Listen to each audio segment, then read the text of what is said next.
Hello guys and welcome back to another video. As you can see, I have a box in front of me, and I posted recently what's in the box. Inside, if you take a look right there, we have the first Aqua Raiders set in my collection. The 7773 Tiger Shark Attack. We're going to build and review this set today and see all it has to offer. So with that being said, like and subscribe, and let's get into it.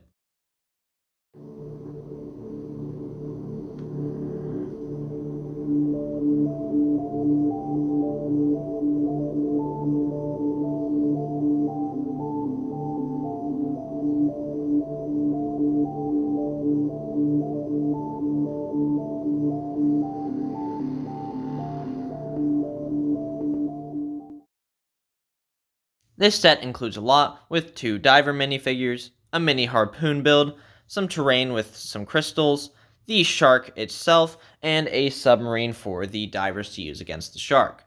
These are the diver minifigures in the Aqua Raiders series. This, just like Atlantis, has the divers being exactly identical except for the head.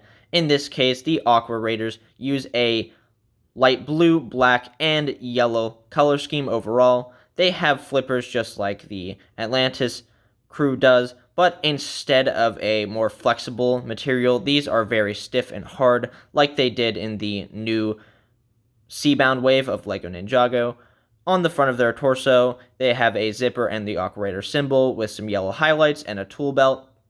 For their diving gear, they have a oxygen tank with some tubes running through the front, and then on their head they have some goggles and a snorkeling device. The helmet has the Aqua Raider symbol flowing from the back of the head all the way to the front, which is a really nice look. And inside, this minifigure has no alternate face. These minifigures don't really have names, so I can't really distinguish them except for how they look. This minifigure is exactly the same except for his face, where he has a full beard, which is more of a light blonde ginger color. We have 2 smaller side builds in the set. The first is this harpoon gun, which uses a lot of intricate pieces to create this design. It has a nice stand using 4 different legs, and you can rotate this main section around to fend the shark off if you want. There's also some handlebars for the diver to connect to, but the main problem with this build is that the tank or scope is on the bottom, because that really makes it lack its posability. And if you switch it, say put it upside down so that tank is on the top like this, you have a lot more range of motion with it, and it'd probably be better off. But other than that, it's a pretty fine build, though I wish it had improved its design by maybe adding some height in this area, or just flipping it so you could actually move it around much better. The second side build is this little bit of terrain with a golden bowl and 3 crystals inside, with pink, green, and light blue, which are some nice colors to get. It also has the seaweed, which we have seen in Atlantis, but they are connected to some translucent green bricks, which I think is an interesting look, but I think it works nicely. One of the 2 main builds of the set is the tiger shark itself, and I think it looks great. It really looks like a real shark. One of the only complaints I have is this area right here with that gap. It does have some of those rubbery Technic pieces for one of the main functions, which if you move the back portion out a little bit, you can get some motion where it looks like it's swimming. You can wiggle its tail nicely, and overall I think it's a fun function to add, but I do not like that gap there, which is kind of unavoidable unless you added some extra pieces. The back portion is pretty accurate. It includes all the fins a shark should have. The tail looks really nice, and I'm glad they were able to create this double-sided look, though I wish they added a 2x1 white piece here to finish off that, so there's only a defined line instead of this weird gash at the end. On the middle section, you can see the gill details, which appear on both sides. It uses some of these both pieces, which work pretty well, and then it has a nice white to light gray to dark gray color scheme with some fins on the side, which you can angle on both sides, of course.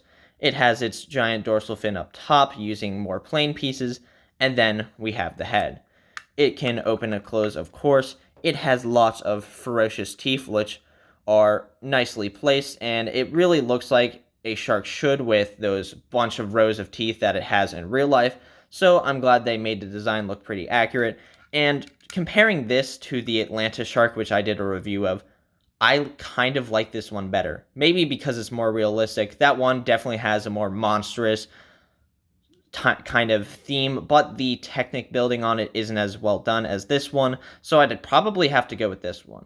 And another reason for that is this giant printed piece on top, which looks great. All of this is prints, none of them are stickers, which is so nice. You don't have to worry about it ever coming off unless you like physically scratch the piece. And it has some nice details with a cut mark here, the giant blue eyes, and the tiger shark pattern to make it recognizable. Overall, it's a great shark build, so now on to the vehicle that's used to combat it. When I started building this sub, I was like, it might be a little blocky based off how it was designed and what pieces were used, but overall, I think they did a really good job. This is one of my favorite subs. It honestly might be better than some of the Atlantis builds because it really feels like a complete look. It also has some of these pieces which are more bionicle and technic based down here and up here, as well as the tridents, and they use them perfectly to give it some accents and change the overall look from looking just like blocky, and I think they did a really good job with it. It of course has some functionality of its own, with these propellers being able to be angled and spun of course. The boat has a rudder back here, which you can of course angle, and is connected using a hammer piece, which I think is really nice. On either side, there are these tanks, which are being fed through a tube into these trident pieces, which are a really great addition. I think they highly represent the series, being able to combine Technic and standard pieces to make a really cool design. And these are probably pneumatic powered, as there's got to be something with these tubes going into them, making them more powerful and probably very useful against the tiger shark. Above these are some fins, which you can angle a bit, not too much range of motion because it gets blocked by the trident piece, but it's a pretty fun feature. Of course, it has the Aqua Raiders symbol on top, and once again, that is a print. Near the front, you have some spear guns, which are being held onto the vehicle. You have 2 for each diver, which is nice. And then, going further back, you also have more printed pieces showing some more tubing and some caution arrows, which are pretty cool. You also have this antenna, which only comes on one of these sides, and then we are left with the main part of the build, which includes the cockpit, which can open up. And since this is old and from 2007 again, this piece is a little stiff, but it works just fine.